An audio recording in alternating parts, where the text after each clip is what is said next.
I sit at my mirror and brush my hair, thinking over the previous day's events. Yesterday morning was ridiculous, and it seems like it was only getting worse. I might be better off taking the roundabout way to class today. It's already a bit late now, but if I cut through the village and all those vendors and villagers try to sell me on their wares like yesterday, I'm definitely guaranteed to be late. I'm going to...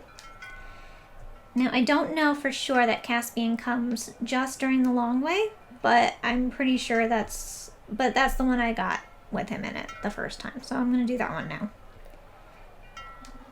I just don't have any choice. I have to take the long way around and hurry through.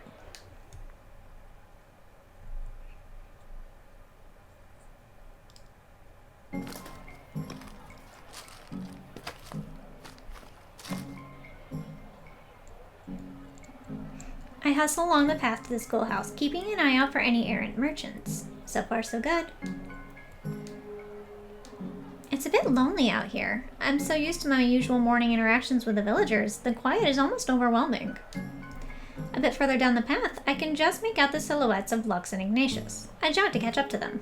The weather's been really lovely lately, hasn't it? Maybe for you. It sucks as much as it always does. I know your village is much warmer, but surely you can appreciate the difference between the weather now and the weather we have in the winter, right? Oh, maybe that was a silly question. Yep. Wait for me, guys! Phew. Oh, good morning. I don't usually see you coming this way. I know, I don't usually wake up early enough to take this route. But I kind of had to. Those merchants were such a pain yesterday morning. I don't want to be late. You mean those merchants? He points somewhere behind me. I turn around slowly. Oh, goddess, why? In the distance, I can see a mass of people with fluttering bolts of fabric, towering cakes, and glittering jewels. In seconds, they're already almost upon us. How do they even find me? What am I supposed to do now? Stand your ground. Caspian? Where did you come from? I was on my way to class just as you were. I don't usually see you in the mornings here, Caspian. I prefer to walk alone. No offense, but I'm not waiting to see how this plays out. I'm going now. No need for everyone to be late, I suppose. Okay, but what are we doing about those guys over there? I told you, stand your ground. If you don't put a stop to this foolishness now, then you'll never get a moment's peace. But I already told them yesterday, and there's more of them today!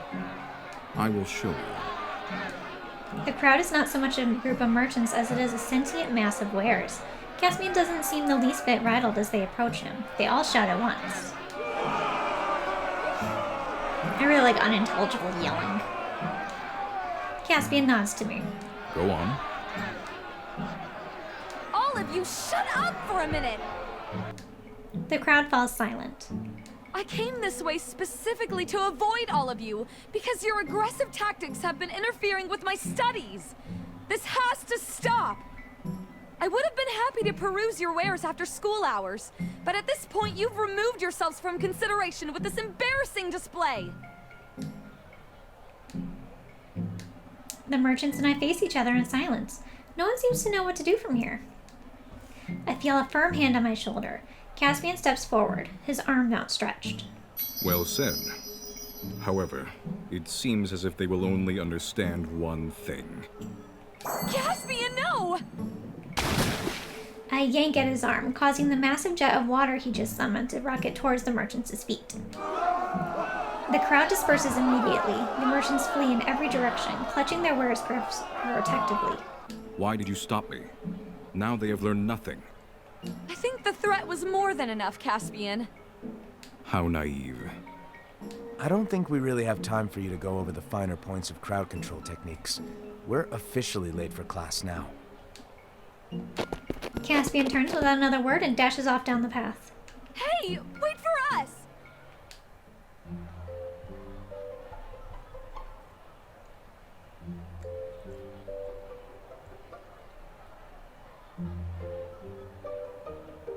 The Treaty of Desquernacabras was signed in which year? Ignatius?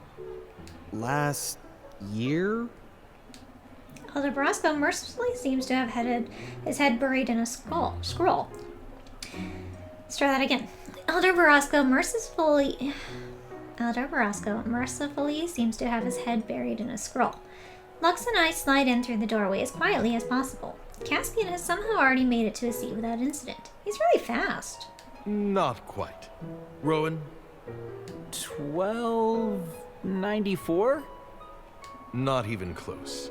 Perhaps our two latecomers can help you out. I freeze midway through taking my seat. He wasn't even looking. I give Lux a desperate look. He doesn't even blink. EL 1397. Excellent. The signatories of that treaty? The signatories. Elder Brasco is still occupied with his scroll, so I look over at Lux.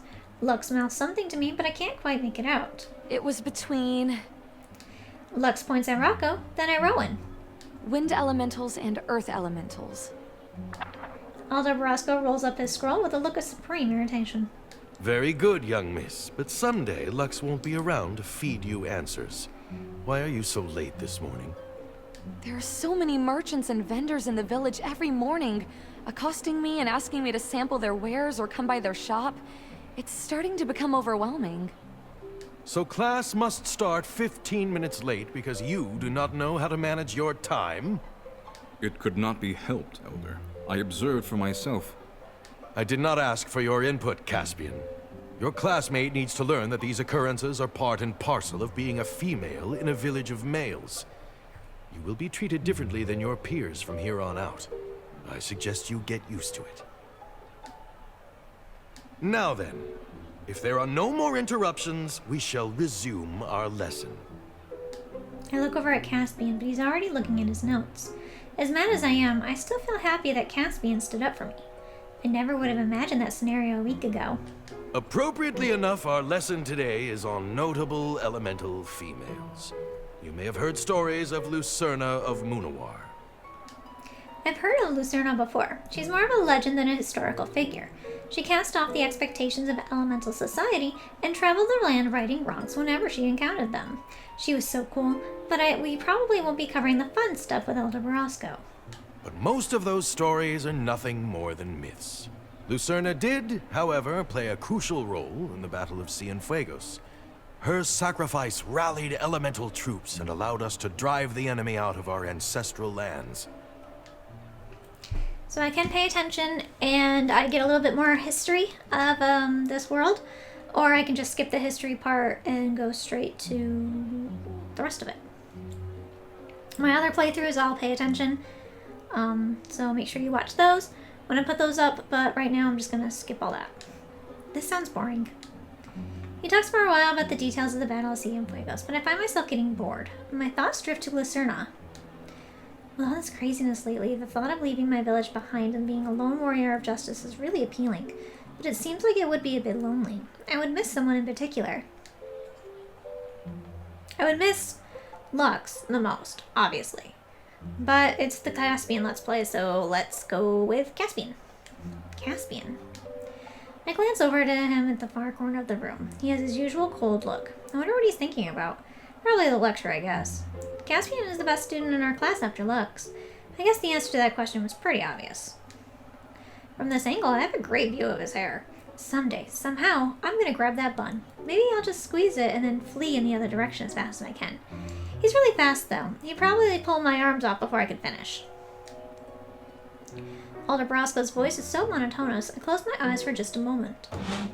Caspian drums his fingers on the desk in front of him impatiently. Finally, he shoves his chair back and stands up. Class is still in session. Sit down!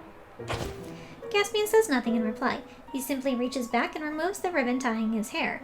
He shakes his head as waves of gorgeous indigo locks come cascading down his shoulders. It's an incredible sight. Are you listening to me? Sit down! Again, no response. Caspian tosses his hair over his shoulder and gives me a look that can only be described as the sort reserved solely for the most intimate moments of one's life. Elder Brasco is beside himself with rage. Enough! Caspian jumps onto his desk and strikes a provocative pose. He looks so good, I'm beginning to sweat. Hey now, this is my kind of class. Caspian whips his hair to one side and beckons to me. It's official. I'm definitely sweating. In fact, my face feels positively soaked. My eyes fly open and I awaken with a start. I was really drooling. How embarrassing. Miraculously, Aldo Barasco doesn't seem to have noticed. Once he gets going, he really gets into his lectures. I scrawl some notes to keep myself awake.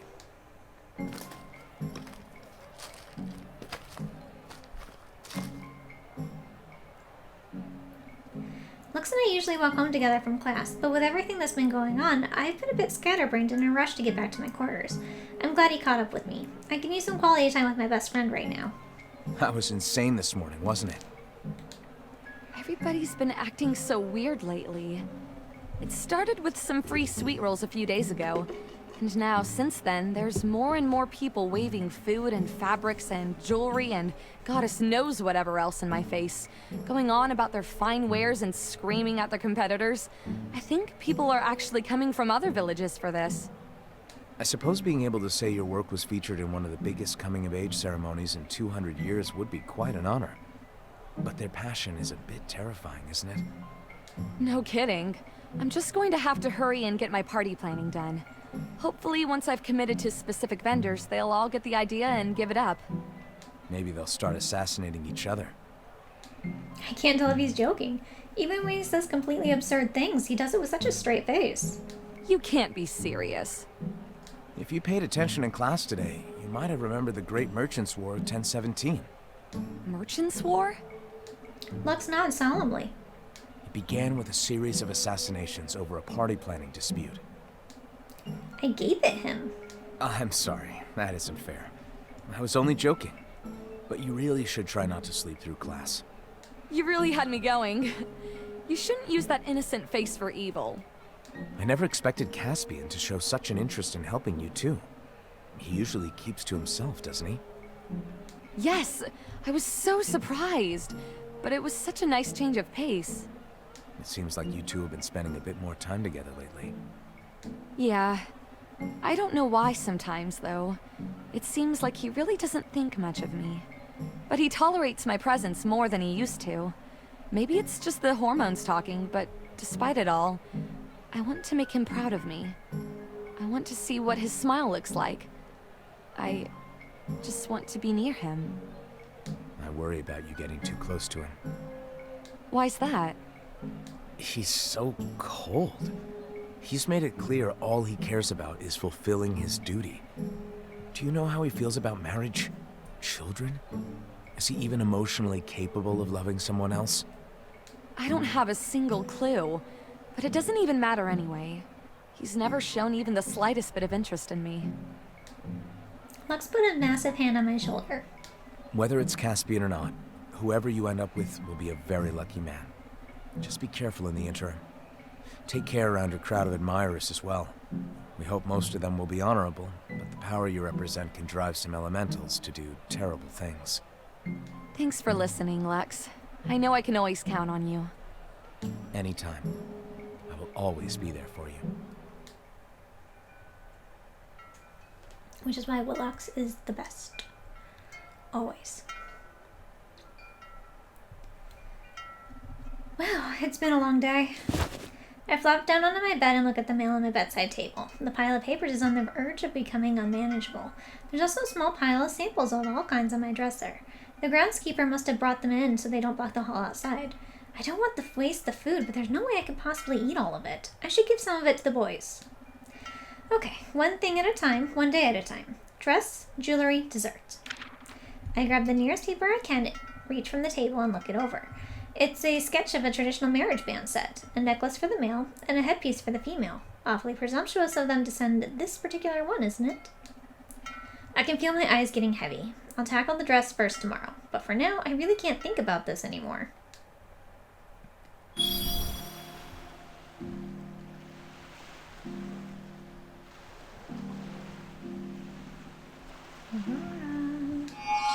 Someone's calling my name, but I can't quite make out their face.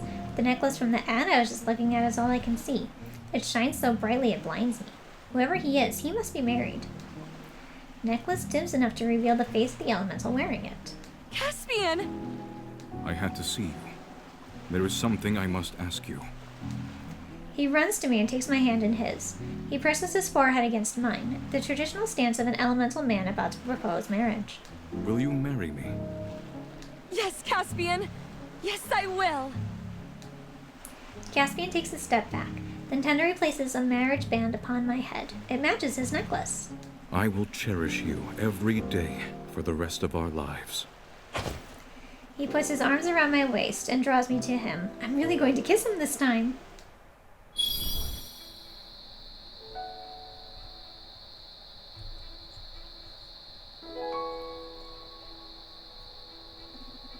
I wake with my arms wrapped tightly around my pillow. For the love of... I toss the pillow away from me. It bounces harmlessly off the wall and onto the floor. One of these days, I'm going to have that kiss. I guess my brain just doesn't know what it feels like, so it won't let me have it yet? Ugh.